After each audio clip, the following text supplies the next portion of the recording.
Hi everyone, welcome or welcome back to my channel. My name is Crystal Lee and welcome. You are joining us for a What We Reading Wednesday video where we talk about what we're reading on Wednesdays. Today is actually my first video, like actual What We Reading Wednesday video back in months. And so I may be a little bit rusty, but don't let that fool you. I am always this way. If you are new, okay, you see what I'm talking about? If you are new, we don't just do What We Reading Wednesdays. We do Moody Mondays where you never know what video you're going to get, but you'll always get a video and it'll always be a mood, whatever I'm in. But every Monday, I'll be there. And then Wednesdays, you're here, you already know, books out the ass. We talk about what we want to read, what we have read, what we liked, what we didn't like, what we want to overthink and analyze from a book together. And on Fridays we do Van Life Fridays where I vlog about my alternative lifestyle living in my 91 Chevrolet G20 van, Ben. Everyone say hi to Ben. Ben, say hi. You couldn't hear him, but he said hi. If any of that seems interesting to you, subscribe for the vibe, and I'll see you 3 times a week or wherever I pop up on your screen, because no matter what, you will see me again. Not a threat. It's a promise. With that being said, let's get into the books that I plan to read to get back into reading, but also that I want to read over the course of March and April. For every one book I finish, I add 5 more to my TBR. There's just so many good books to read.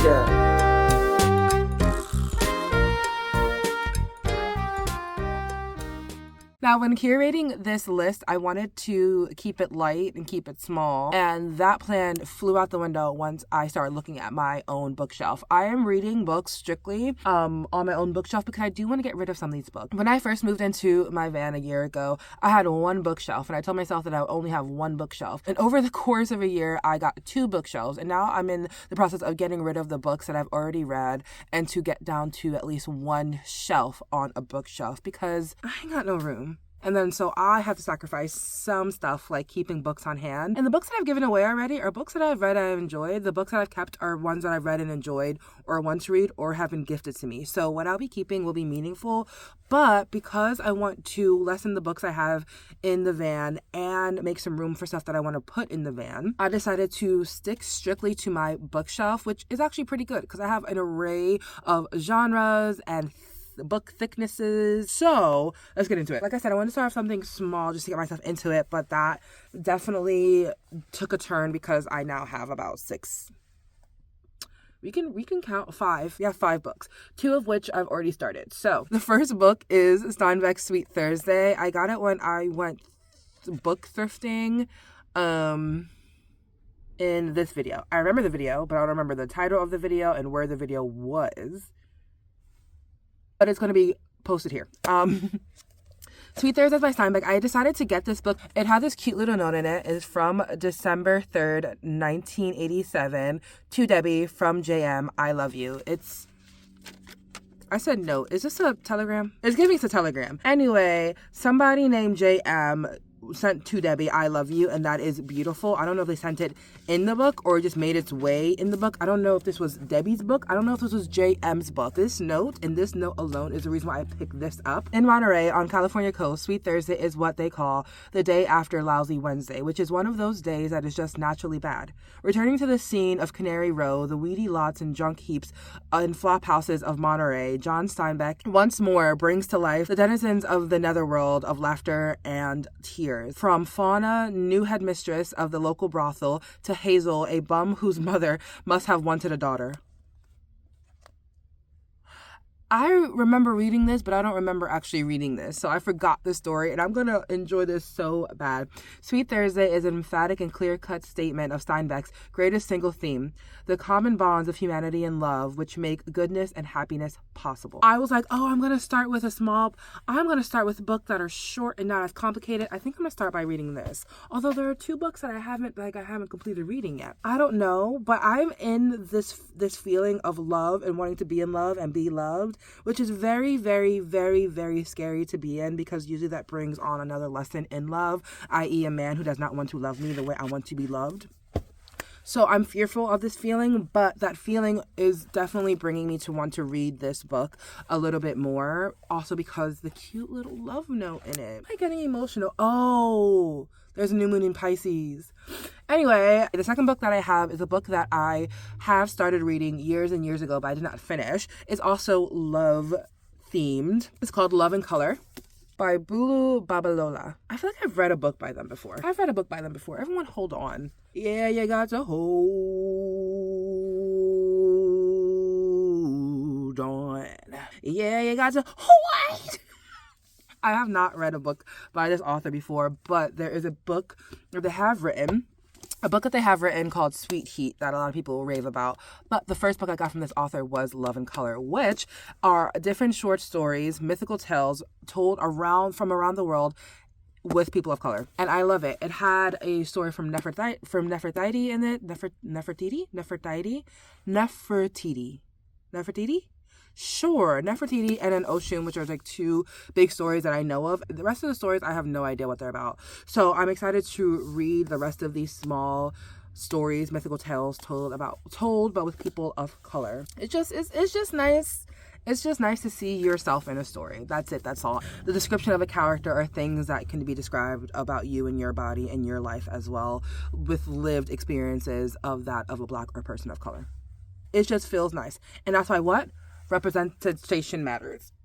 Representation matters, even if you can't say it the first time around. Next one. The next book that we have on our list, which I didn't try to make these all about love, but I did say I am feeling in love. So by choice or by subconscious, I chose another book about love. But while I was in California last year, I did do a bookish video.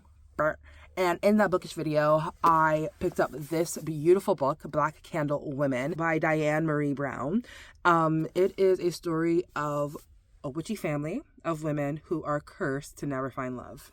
I'm actually really excited to want to like date again and then want to actually like be in love with somebody. But with that comes fear. And I just think it's funny that like these are the books that I chosen. Lord help me. Anyway, this book, and it says up top, if you like practical magic, you'll love Black Candle Women, an incredible novel about love, about mothers and daughters, and it'll bring you so much joy. I love practical magic. I saw the movie when I was little, and it's one of my top 5 movies. Never changed. It has never changed. It has never lost its spot. Maybe to like a different top 5 movie of mine, but never left the top 5.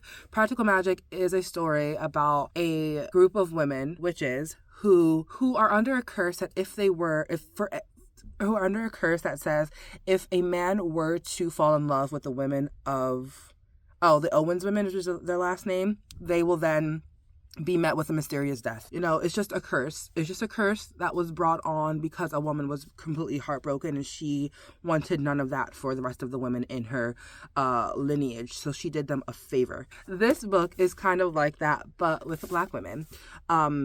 And I know that, again, talking about being a Black or person of color, there are experiences that come with that can only be told when the person in the book or in a story is that. That makes sense? There are experiences that come along with being Black and a person of color. And when you can read that and relate to that in a story, it feels good. Seeing yourself in a story feels good. And so I know that even though I love practical magic, it was a predominantly white film. This being predominantly Black women in the story, I will feel what I felt for practical magic, but deepen it with some of the generational things that have come along with being a Black woman and trying to find love and not being someone who people see as lovable and so on and so forth. It is a deeper rooted feeling and thing, for lack of a better word, that I felt my entire life, and I have bonded with other Black women and people and women of color, mostly Black women. There's this thing where like Black women are seen as the bottom of the barrel women.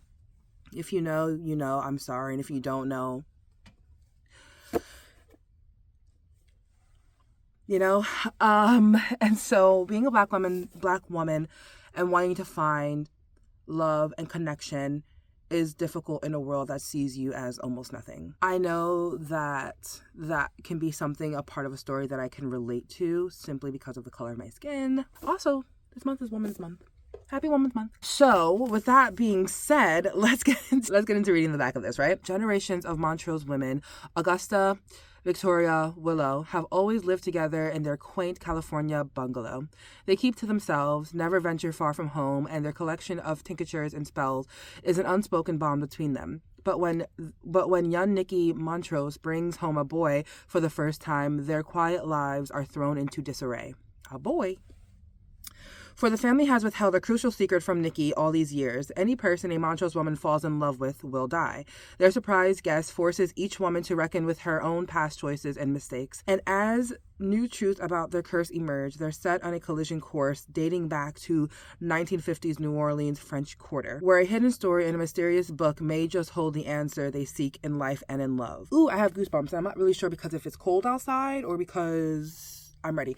It's interesting because I've read the back of that book a few times now throughout the videos that I have made, whether it's talking about the books in my own bookshelf, the actual bookish video in California when I picked up the book, or just a regular book haul of some sort.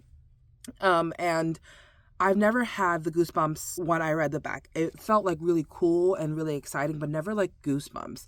And even though I've taken a 2-month break from reading, I'm really excited to get back into reading. And I love that timing is timing and it feels aligned to want to read these books now for some reason. And that's, I think, where the goosebumps are coming from, in addition to it being like a little bit cold in the van, just like a little bit cold. Like it's just a little bit cold. Like a little bit cold. Like I wasn't getting goosebumps until I started reading the back of these books. Please know that, okay? Anyway, with that being said, I'm really excited to read this, and now I'm wondering if I should start with this one or this one. Signed by the author. It's signed by the author. It is signed by the author. I'm acting like I'm just now looking at this book for the first time. I'm not, I promise. I've just been away for a long time. But I'm back, baby. The next one that we're going to read is fantasy, and it's a book that we started months ago, but we have not finished. The second book in the Six of Crows duology, written by Leah Bardugo. She also wrote the book, what is it? Oh, the Shadow and Bone trilogy. The Six of Crows and the second book, Crooked Kingdom, are a side story of the Gang of Thieves from that original trilogy. I don't care about the original trilogy. And the reason for that is because I started watching the show on Netflix, of Shadow and Bone, and I like the characters that they casted for the Six of Crows, and seeing those characters in the show made me want to read the book a little bit more, simply because of the characters that they casted. So in my head, while I'm reading the book, I see those characters. The other characters from the actual trilogy, it didn't do anything for me. I didn't finish it, but they did not make a mark on me like the cast of the Six of Crows did. So I wanted to read this duology way more than I wanted to read the Shadow and Bone trilogy. So I did that. I read the first book, Six of Crows, and it was amazing. 5 stars.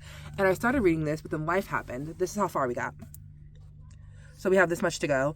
And this is really good. I remember it being really good. I remember exactly where I left off. I remember what's happening. I remember every single detail here, right? Life just happened. And so I'm excited to finish this as well. In this duology, we have our main cast of characters, which are all criminals. In the first book, they go on this impossible heist to grab this person who's been taken.